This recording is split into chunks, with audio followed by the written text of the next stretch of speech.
Hello mga katsararet, at gumamit na nga tayo ng chili garlic oil para po sa pagigisa. So nilagyan na rin po natin ito ng luya, pampatanggal po ng lansa sa ating ilulutong tinolang paa ng manok. Mga katsararet, ang ating paa ng manok ay pinakuluan na po natin at nilagyan na po natin ng asin. Thank you Ate Joanne sa paa ng manok, tsararet! Mga katsararet, pagkatapos po natin siyang igisa ay nilagyan na rin po natin ng sayote instead ng papaya at ng magic sarap. Sinama natin katsararet ang pinagpakuluan po ng paa ng manok para mas malasa po siya. Pagkatapos kumulo ay nilagyan na po namin ng dahon ng malunggay.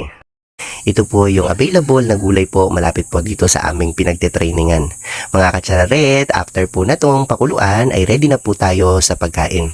Habang iniintay nating maluto at kumukulo ay isinama na po natin itong siomay. So kagabi po ay bumili po ako ng siomay kay Port at iniinit ko po siya ngayon.